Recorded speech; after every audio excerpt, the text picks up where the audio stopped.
안녕하세요. 오늘은 삼성물산의 2025년 3분기 실적 보고서를 아주 속속들이 파헤쳐 보겠습니다. 반짝이는 성과 뒤에 숨어있는 리스크는 뭘지, 또 투자 기회는 어디에 있을지 지금 바로 시작합니다.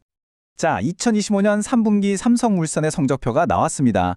근데요, 우리 투자자한테 중요한 건 그냥 이 숫자들이 아니잖아요. 이 숫자들 너머에 있는 진짜 성장 동력, 그리고 절대 놓치면 안 되는 리스크는 과연 무엇일까요? 지금부터 그 핵심을 한번 찾아보겠습니다. 제일 먼저 핵심 실적부터 볼게요. 이번 분기 성적표를 딱 한마디로 요약하면 바로 두 얼굴의 성장이라고 할 수 있겠네요. 왜 이렇게 빛과 그림자가 동시에 보이는지 그 흥미로운 결과 지금부터 보여드리겠습니다. 자, 이 차트를 한번 보시죠. 2025년 3분기까지의 누적 영업이익이 작년 같은 기간보다 확실히 성장한 게 보입니다. 겉으로만 보면 순조롭게 잘 가고 있는 것 같죠. 하지만 이 성장이 모든 사업부에서 골고루 나온 게 아니라는 점, 바로 이게 이번 분석의 핵심 포인트입니다. 핵심은 바로 이거예요.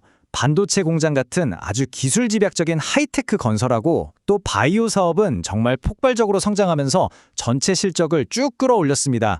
하지만 동시에 상사나 패션, 리조트 같은 다른 사업들은 경기 둔화라는 역풍을 제대로 맞았어요.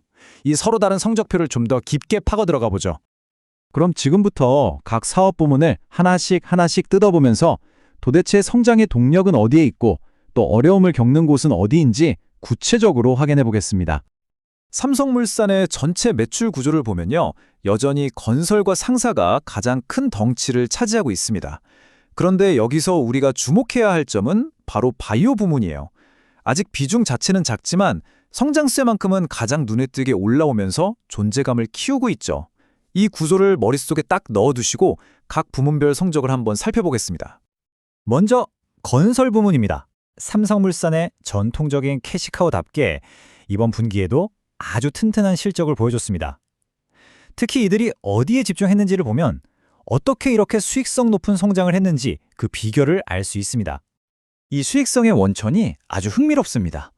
실적을 이끈 건 다름 아닌 삼성전자 평택 반도체 공장 같은 대규모 하이테크 프로젝트들이에요.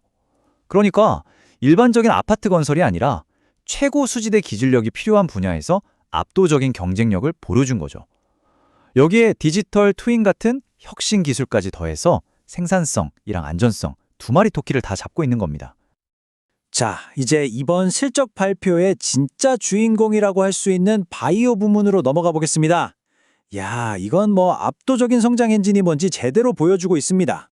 작년 같은 기간 대비 영업이익 성장률, 이 숫자 정말 인상적이지 않나요?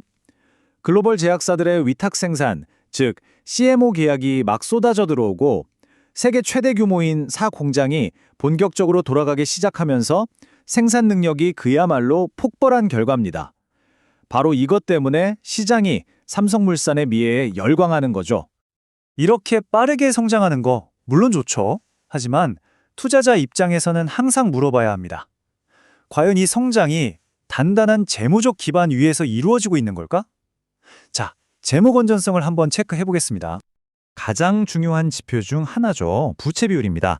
2024년 말과 비교했을 때 2025년 3분기 말에도 굉장히 안정적인 수준을 유지하고 있어요. 특히 회사가 채권을 발행할 때 약속한 재무약정 기준, 이른바 커버넌트라고 하는데요. 이 기준인 200에서 300%보다 아주 훨씬 낮은 수준에서 관리되고 있다는 점은 굉장히 긍정적인 신호입니다. 그리고 정말 중요한 지표, 바로 영업활동 현금 흐름입니다. 2025년 3분기까지 사업을 해서 벌어들인 순수한 현금이 상당한 규모라는 걸 보여주죠. 이건 기업이 핵심 사업으로 얼마나 현금을 잘 만들어내고 있는지를 보여주는, 그러니까 회사의 진짜 체력을 나타내는 숫자라고 할 수 있습니다. 그럼 이 현금이 도대체 왜 중요할까요? 바로 이 돈이 미래를 위한 투자의 실찬이 되기 때문입니다. 건설 부문의 로봇 기술 같은 첨단 R&D에 투자하고 바이오 부문의 성장을 더 가속화하기 위한 전략적 확장에 사용되는 핵심 지원인 셈이죠. 결국 지금의 안정적인 현금 흐름이 미래의 성장을 담보하고 있는 겁니다. 자, 지금까지의 실적과 재무 상태를 바탕으로 이제 미래를 내다볼 시간입니다. 삼성물산이 가진 강력한 경쟁 우위는 무엇이고, 동시에 우리가 반드시 알아야 할 핵심 리스크는 또 뭐가 있을까요? 한번 균형 잡힌 시각으로 살펴보겠습니다. 삼성물산은 정말 강력한 경제적 해자를 가지고 있습니다. 건설에서는 부르주 칼리파를 지었던 그 독보적인 기술력이 있고, 패션에는 SSF 샵이라는 강력한 플랫폼, 리저트에는 다들 아시는 에버랜드가 있죠. 그리고 바이오에서는 세계 1위 CMO 생산 능력을 가졌습니다. 이 모든 게 경쟁사가 정말 쉽게 넘볼 수 없는 단단한 기반이 되는 겁니다. 하지만 동전의 반대편, 즉 리스크도 반드시 봐야 합니다. 경기 둔화는 리조트나 패션 사업의 직격탄이 될 수 있고요. 원자재 가격 변동성도 문제입니다. 특히 투자자라면 보고서에 명시된 이 5.14억 달러, 우리 돈으로 어마어마한 규모의 소송 같은 잠재적 리스크를 반드시 주시해야 합니다. 그렇다면 삼성물산은 이런 강점과 리스크를 바탕으로 어떤 미래를 그리고 있을까요? 마지막으로 그들의 미래 전략과 투자 시사점을 짚어보겠습니다. 보고서에 나온 이 한 문장이 사실 모든 걸 말해줍니다. 단순히 정해진 프로젝트를 수행하는 건설자, 빌더에서 벗어나서 스스로 새로운 사업 기회를 만들어내는 사업 창조자, 비즈 크리에이터로 거듭나겠다는 선언이에요. 이건 그냥 구호가 아니라 회사의 정체성 자체를 바꾸겠다는 아주 중요한 전략적 전환을 의미합니다. 이 비즈 크리에이터 전략은 구체적으로 3가지 단계로 실행됩니다. 첫째, 건설 로봇이나 저탄소 기술처럼 기존 핵심 사업의 경쟁력을 한 차원 더 높이고, 둘째, 신재생 에너지나 바이오 같은 새로운 성장 동력을 아주 적극적으로 확보하고, 셋째, 이를 위해서 글로벌 파트너십을 강화하겠다는 명확한 로드맵을 제시하고 있는 거죠. 이 비즈 크리에이터 전략의 심장에는 역시 바이오가 있습니다.